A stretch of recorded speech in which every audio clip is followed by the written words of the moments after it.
Ruth അധ്യായം 1. എലിമലേക്കും കുടുംബവും മൊവാബിൽ. ന്യായാധിപന്മാരുടെ ഭരണകാലത്ത് നാട്ടിൽ ക്ഷാമമുണ്ടായി. അന്ന് യൂദയായിലെ ഒരു ബെത്ലഹംകാരൻ ഭാര്യയും പുത്രന്മാർ ഇരുവരുമൊത്ത് മൊവാബ് ദേശത്ത് കുടിയേറി പാർത്തു. അവന്റെ പേര് എലിമലേക്ക്. ഭാര്യ നവോമി, പുത്രന്മാർ മഹലോനും കിലിയോനും. അവർ യൂദയായിലെ ബെത്ലഹേമിൽ നിന്നുള്ള എഫ്രാത്യരായിരുന്നു. അവർ മൊവാബിൽ താമസമാക്കി. നവോമിയുടെ ഭർത്താവ് എലിമലേക്ക് മരിച്ചു. അവളും പുത്രന്മാരും ശേഷിച്ചു.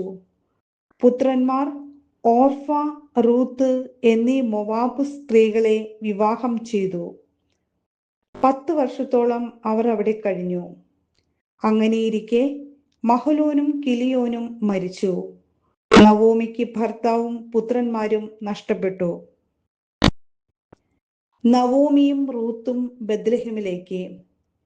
കർത്താവ് തന്റെ ജനത്തെ ഭക്ഷണം നൽകി അനുഗ്രഹിക്കുന്നു എന്ന് കേട്ട് നവോമി മരുമക്കളോടുകൂടെ മൊവാബിൽ നിന്ന് തിരികെ പോകാനൊരുങ്ങി. അവൾ താമസിച്ചിരുന്ന സ്ഥലത്ത് നിന്ന് മരുമക്കളോടുകൂടെ പുറപ്പെട്ട് യൂദയായിലേക്കുള്ള വഴിയിലെത്തി. അപ്പോൾ നവോമി മരുമക്കളോട് പറഞ്ഞു, നിങ്ങൾ മാതൃഭവനങ്ങളിലേക്ക് മടങ്ങിപ്പോകുവിൻ. മരിച്ചവരോടും എന്നോടും നിങ്ങൾ കരുണ കാണിച്ചു. കർത്താവ് നിങ്ങളോടും കരുണ കാണിക്കട്ടെ. വീണ്ടും വിവാഹം ചെയ്ത് കുടുംബജീവിതം നയിക്കാൻ കർത്താവ് നിങ്ങളെ അനുഗ്രഹിക്കട്ടെ.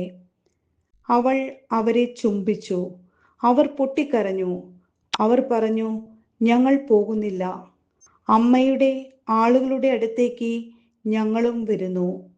എന്നാൽ നവോമി പറഞ്ഞു, എൻ്റെ മക്കളെ, നിങ്ങൾ തിരിച്ചു പോകുവിൻ. എന്തിന് എന്നോടുകൂടെ വരുന്നു? നിങ്ങൾക്ക് ഭർത്താക്കന്മാരാകാൻ എനിക്കിനി പുത്രന്മാർ ഉണ്ടാകുമോ?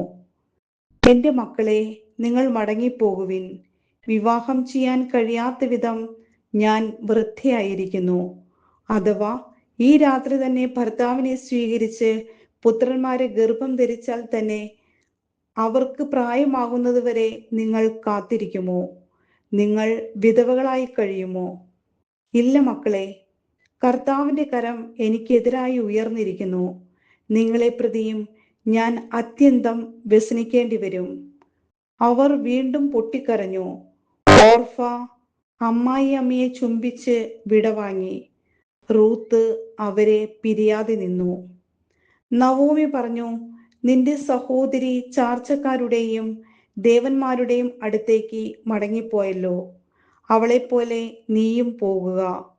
റൂത്ത് പറഞ്ഞു, അമ്മയെ ഉപേക്ഷിക്കാനോ കൂടെ പോരാതിരിക്കുവാനോ